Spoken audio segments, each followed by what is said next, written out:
जय हिंद फ्रेंड्स, नमस्कार।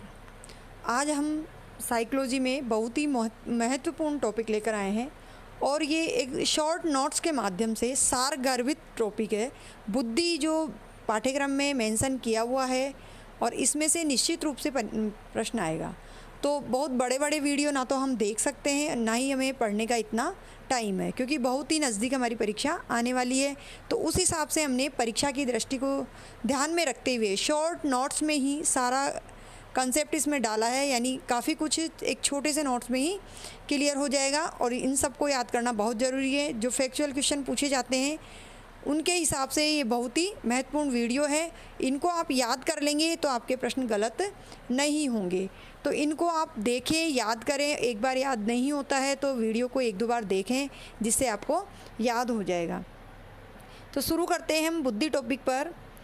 फ्रांसीसी गाल्टन द्वारा 1885 में बुद्धि शब्द का प्रयोग किया गया।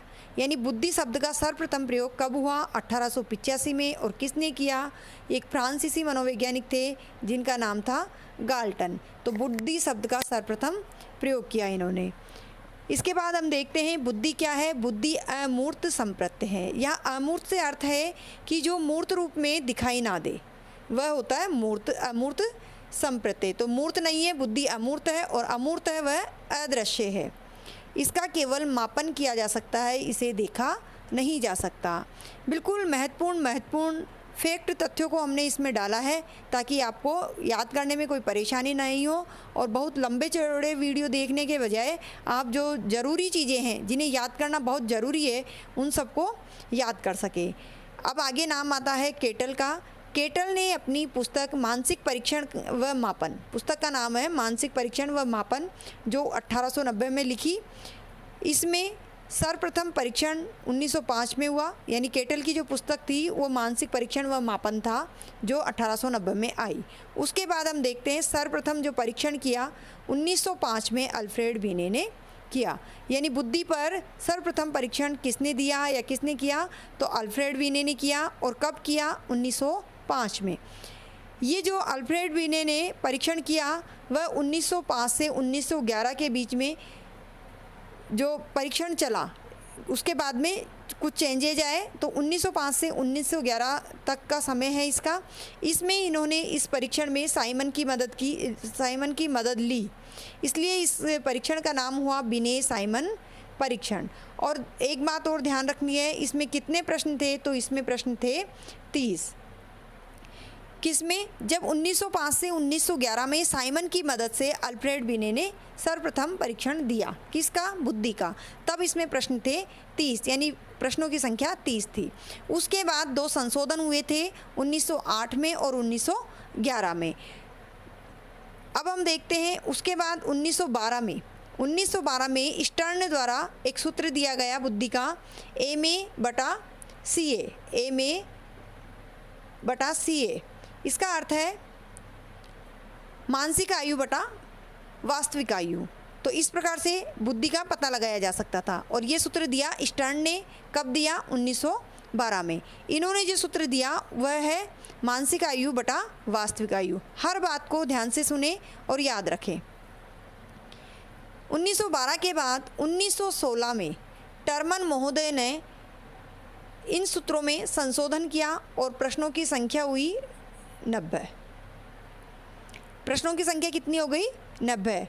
तो और इन्होंने, टर्मन महोदय ने इस जो सूत्र दिया स्टर्न ने, उसी को संशोधित करके अपना एक नया सूत्र दिया, MA/CA/100, जो आज तक प्रचलित है। और इसी के आधार पर बुद्धि बताई जा सकती है, किसी भी मनुष्य की मानसिक आयु पता की जा सकती है। तो मानसिक आयु बटा वास्तविक आयु इंटू 100, ये दिया 1916 में। और कब, कहाँ दिया? स्टैनफोर्ड विश्वविद्यालय का नाम है ये, तो स्टैनफोर्ड बुद्धि परीक्षण नाम से। और ये किसके लिए? अमेरिकी बालकों के लिए है। ये जो 1916 में दिया वह अमेरिकी बालकों के लिए परीक्षण किया गया था। और 1905 से 1911 में बिने साइमन परीक्षण था। यह परीक्षण था फ्रांस के बालकों के लिए। तो इन सभी तथ्यों को आप ध्यान रखें, यहाँ से परीक्षा में प्रश्न पूछ लिए जाते हैं, तो इन्हें हमें याद रखना बहुत ज़रूरी है। अब हम बुद्धि से संबंधित महत्वपूर्ण परिभाषाओं को देख लेते हैं, क्योंकि परिभाषाओं से संबंधित परीक्षा में 2 प्रश्न निश्चित रूप से पूछे जाते हैं और किसी भी टॉपिक को उठाकर प्रश्न पूछा जा सकता है। तो आज हम बुद्धि को देख रहे हैं, तो बुद्धि से संबंधित जो जरूरी परिभाषाएं हैं, महत्वपूर्ण परिभाषाएं हैं, उन्हें हम याद करेंगे और मैं पूरा प्रयास करूंगी कि आपको साथ के साथ यहाँ याद हो जाए परिभाषाएं। सबसे पहले देखते हैं हम अल्फ्रेड बीने की बुद्धि की परिभाषा। अल्फ्रेड बीने ने क्या कहा? बुद्धि इन 4 तत्व ज्ञान, आविष्कार, निर्देश और आलोचना में निहित है। तो अल्फ्रेड बीने ने बुद्धि के 4 तत्व बताए, इन्हीं चारों तत्वों में बुद्धि निहित है। याद करने का तरीका देखिए। फ्रेड को आप समझिए फ्रेंड, और फ्रेंड कितने हैं? फ्रेंड है 4। कौन कौन से फ्रेंड है? 4। ज्ञान, आविष्कार, निर्देश और आलोचना। तो आप इस तरह से याद रखें कि अल्फ्रेड बीने ने जो परिभाषा दी है, तो उसे याद रखें कि फ्रेंड कितने थे? 4 फ्रेंड थे और इन चारों के ये नाम है। आगे देखते हैं स्टर्न ने क्या कहा? बुद्धि एक सामान्य योग्यता है जिसके द्वारा व्यक्ति नई परिस्थितियों में अपने विचारों को जानबूझकर समायोजित करता है। एक सामान्य योग्यता माना बुद्धि को, और क्या कहा कि ये जो बुद्धि है इसी के द्वारा व्यक्ति नई परिस्थितियों में अपने विचारों को जानबूझकर समायोजित करता है। यानी स्टर्न ने परिभाषा दी है उसे हम इस तरह से देखेंगे कि व्यक्ति बुद्धि के द्वारा नई परिस्थितियों में टर्न करता है और अपने विचारों को जानबूझकर समायोजित करता है। अगली परिभाषा है गाल्टन ने क्या कहा? बुद्धि पहचानने तथा सीखने की शक्ति है। किसकी शक्ति है बुद्धि? पहचानने तथा सीखने की शक्ति है बुद्धि। फ्रीमेन ने बुद्धि को एक योग्यता बताया। फ्रीमेन ने बहुत साधारण सी परिभाषा दी है कि बुद्धि एक योग्यता है। आगे देखते हैं वुडवर्थ ने कहा बुद्धि कार्य करने की एक विधि है। क्या है? विधि। और किसने कहा? वुडवर्थ ने। दोनों में वी आ रहा है, ध्यान रखें, इन्होंने विधि बताई है। किसकी? कार्य करने की। टर्मन महोदय ने क्या कहा? टर्मन ने कहा बुद्धि अमूर्त विचारों के बारे में सोचने की योग्यता है। जैसा कि अल्फ्रेड बीने ने भी जो शुरुआत की 1905 से ही बुद्धि के बारे में बताने की, परीक्षण करने की, और टर्मन ने भी बहुत कुछ बताया, सूत्र दिया परीक्षण का। तो टर्मन ने बुद्धि को अमूर्त विचारों के बारे में, मतलब बुद्धि के बारे में अमूर्त विचार बताए। यानी बुद्धि कैसी है? अमूर्त विचार है जिसके बारे में सोचने की योग्यता है। अब हम देखते हैं बुद्धि के सिद्धांत। सभी सिद्धांत को हमने यहाँ एक साथ ले लिया है, और जो ज़रूरी चीज़ें हैं, ज़रूरी बातें हैं जिनसे हमें सिद्धांत पूरी तरह समझ में आ जाएंगे, वो सब हमने एक ही वीडियो में डाल दिए हैं। क्योंकि हम एक सिद्धांत को भी अगर पढ़ते हैं पूरा विस्तार से तो कम हमें 30 मिनट लगते हैं, लेकिन यहाँ 30 मिनट में तो शायद पूरा वीडियो कंप्लीट हो जाएगा और आपके सारे सिद्धांत कंप्लीट याद हो जाएंगे जो भी इसमें बताया गया है सिद्धांत में। तो ध्यान से देखना एक एक सिद्धांत को और याद करना। एक बार में याद नहीं होते हैं तो आप इसको 1-2 बार चला के वीडियो को देख सकते हैं, जिससे आपको ये पक्के याद हो जाएंगे। सबसे पहले एक तत्व सिद्धांत। बुद्धि का एक तत्व सिद्धांत किसने दिया? तो बुद्धि का एक तत्व सिद्धांत दिया अल्फ्रेड बीने ने। कब दिया? 1911 में। अल्फ्रेड बीने ने बुद्धि के एक तत्व सिद्धांत में सामान्य बुद्धि नाम दिया, जिसे हम जनरल फैक्टर मानते हैं। यानी जो अल्फ्रेड बीने हैं उन्होंने जनरल फैक्टर बताया बुद्धि को, यानी सामान्य बुद्धि नाम दिया। और इस सामान्य बुद्धि या एक तत्व सिद्धांत के अन्य और कोई नाम है तो उन्हें भी हम देखते हैं। इसे कारक सिद्धांत कहा जाता है, खंड सिद्धांत कहा जाता है, एक तत्व सिद्धांत कहा जाता है और सत्तात्मक सिद्धांत कहा जाता है। जब सामान्य बुद्धि को एक तत्व सिद्धांत माना है तो वह सत्तात्मक होगी ही, क्योंकि अन्य कोई तत्व उसमें है ही नहीं, एक ही तत्व है, तो वह सत्तात्मक सिद्धांत भी कहलाती है। और सत्तात्मक सिद्धांत या एक तत्व सिद्धांत होने के कारण ही जॉनसन ने इसे निरंकुशवादी सिद्धांत भी कहा है। तो यह है एक तत्व सिद्धांत के बारे में जानकारी। संपूर्ण सिद्धांत में इन्हीं चीज़ों के बारे में विस्तार से बताया गया है। तो हमने यहाँ शॉर्ट नोट्स बनाए हैं ताकि आपको परीक्षा की दृष्टि से सभी चीज़ें ध्यान रहे और आप प्रश्नों को आसानी से हल कर सकें।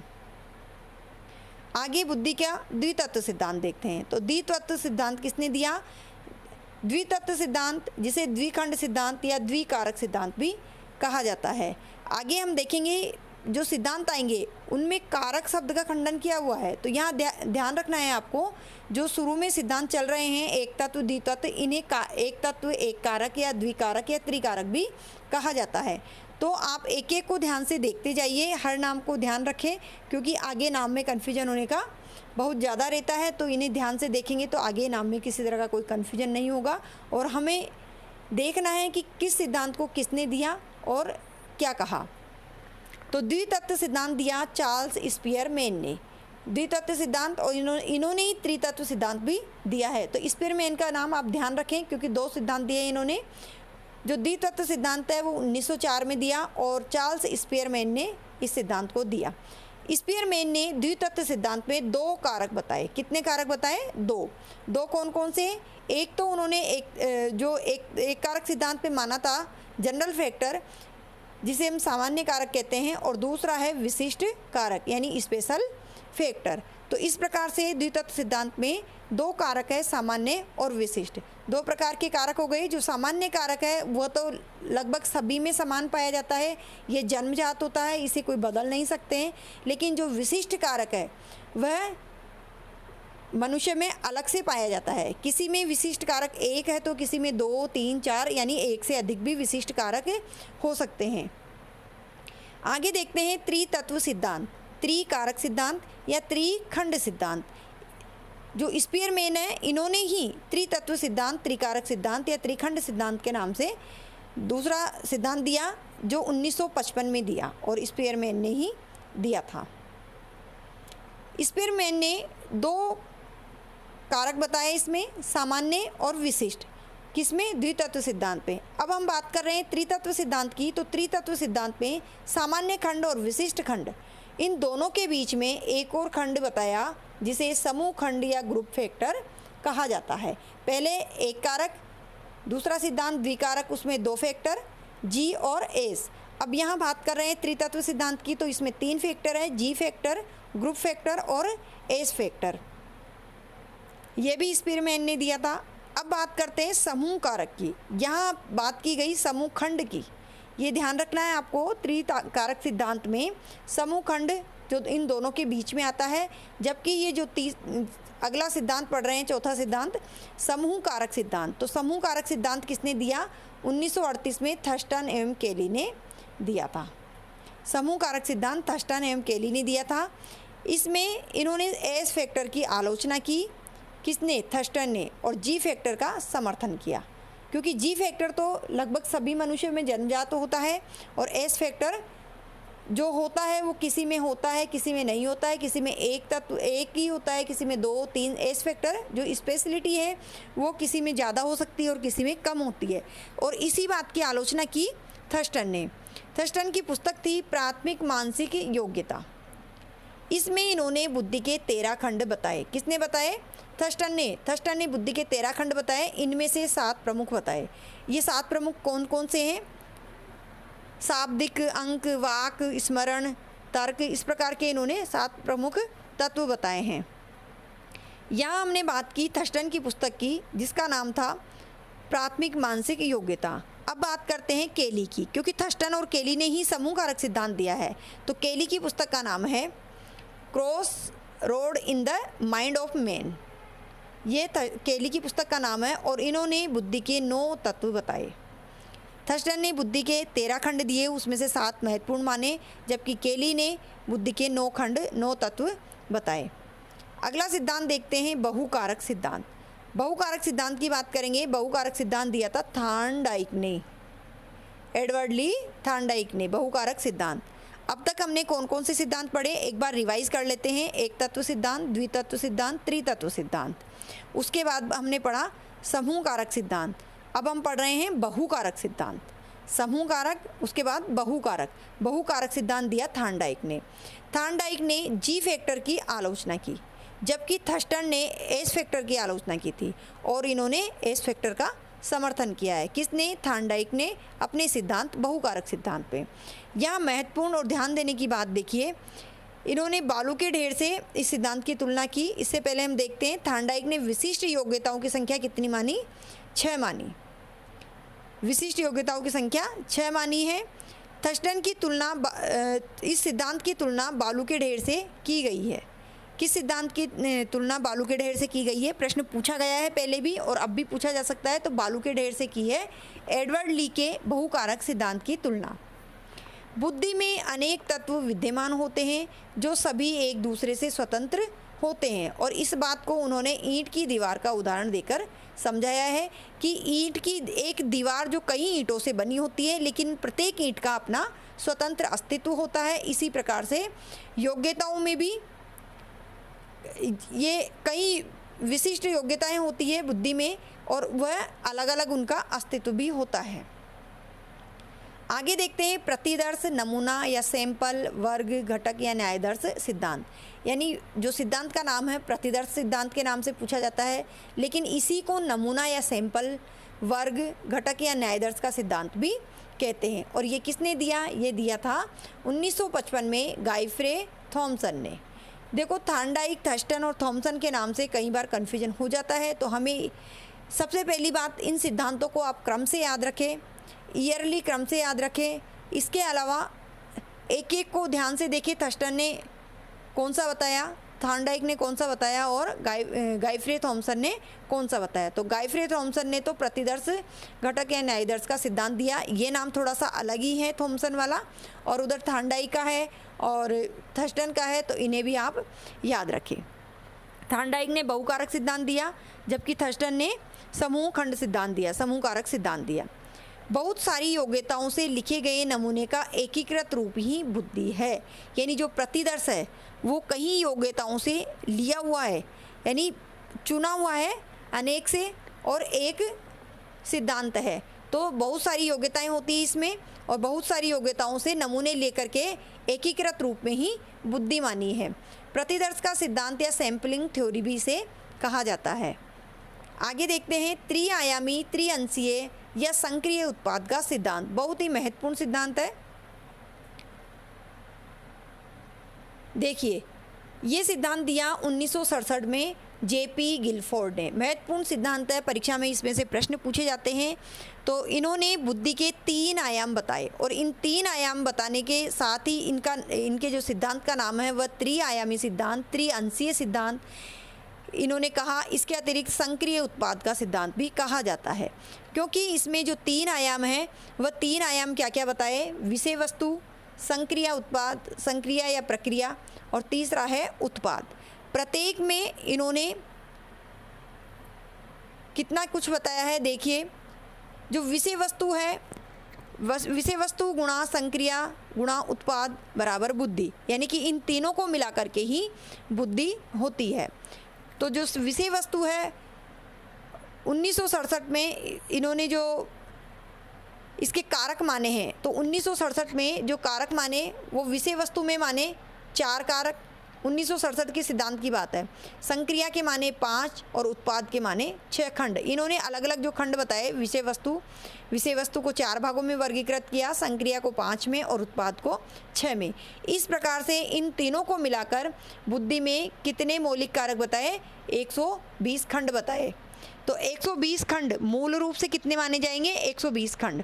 उसके बाद इसी में 1977 में संशोधन हुआ, और जो ये विषय वस्तु है इसमें से एक को हटा दिया। आक्रियात्मक नाम था उसका, उसको हटा करके उसमें दृश्य अदृश्य जोड़ दिया, और इस प्रकार से ये 5 हो गया। यानी 4 में से 1 हटाया और 2 जोड़ दिया, तो कितने हो गए? 5 हो गए। तो 1977 में कितने खंड हुए? 5 गुणा 5 गुणा 6, क्योंकि संक्रिया में 5 थे पहले भी और उत्पाद में 6 थे। चेंज किस में आया 1977 के संशोधन में?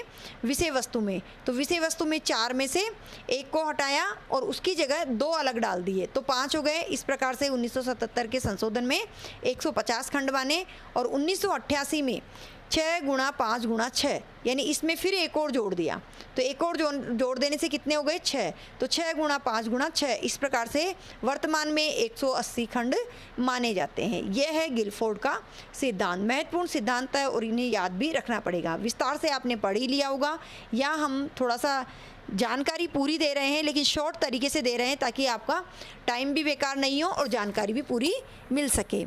तो गिलफोर्ड के अनुसार मौलिक रूप से 120 कारक होते हैं, जबकि वर्तमान में बुद्धि के कितने कारक हैं 180 संशोधन के बाद। आगे देखते हैं एकाधिक या बहुबुद्धि सिद्धांत। अब बात करेंगे, पहले बहुकारक सिद्धांत था जो थार्नडाइक ने दिया था, अब बात कर रहे हैं बहुबुद्धि सिद्धांत, क्योंकि इसमें कारक का विरोध है, यानी कारक नहीं बताए हैं। तो 1983 में दिया हार्वर्ड गार्डनर ने बहुबुद्धि सिद्धांत। किसने दिया? हार्वर्ड गार्डनर ने दिया ये 1983 में, और इन्होंने कारक सिद्धांत की आलोचना की, क्योंकि बहुकारक सिद्धांत तो थार्नडाइक ने दिया था और बहुबुद्धि सिद्धांत दिया हार्वर्ड गार्डनर ने। प्रकार सिद्धांतों का समर्थन किया, यानी इन्होंने कारक सिद्धांत की तो आलोचना की और इन्होंने प्रकार बताए। कितने बताए? गार्डनर ने बुद्धि के 7 प्रकार बताए।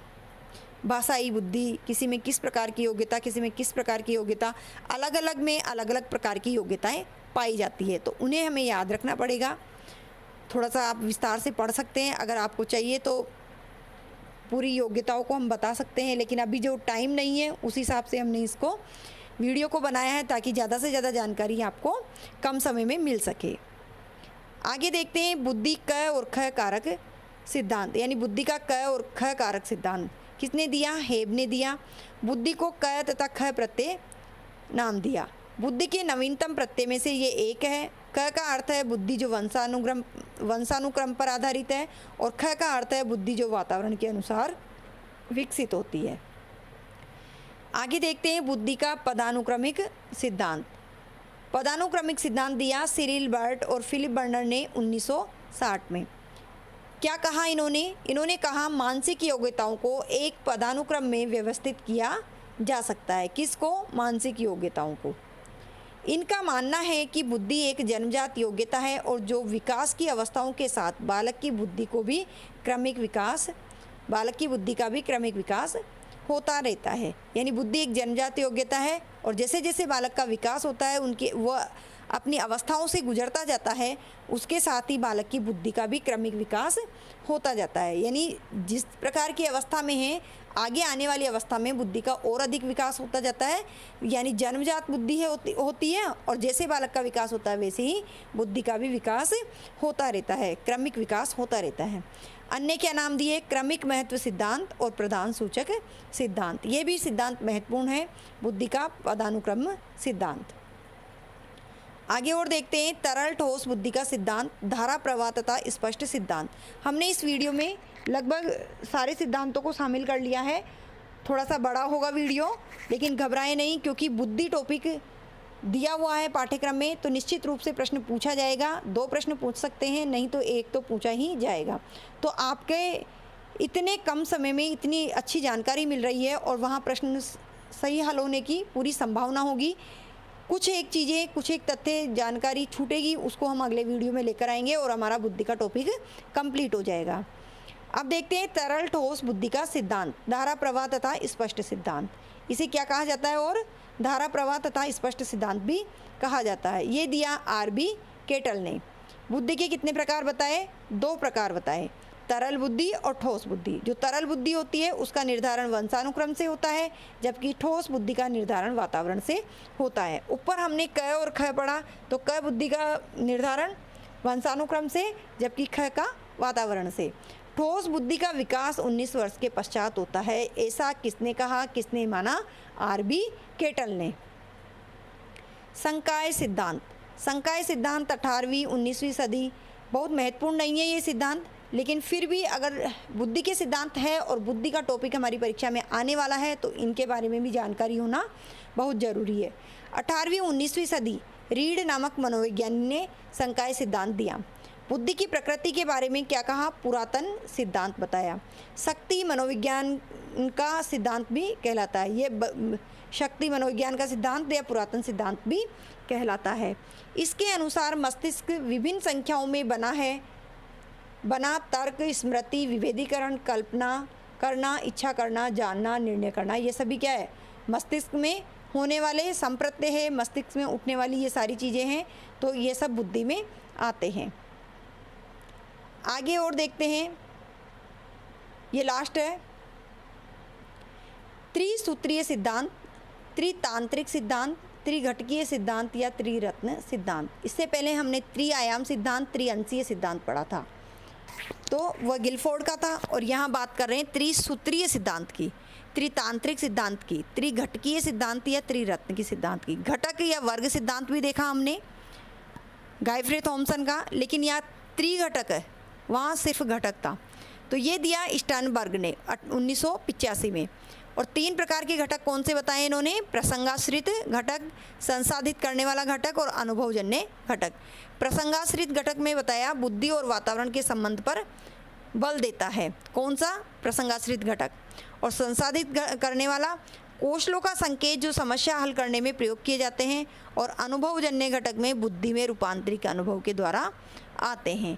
तो ये है बुद्धि के सिद्धांत, बुद्धि की परिभाषाएं व बुद्धि के जो संप्रत्यय हैं उससे संबंधित महत्वपूर्ण तथ्य।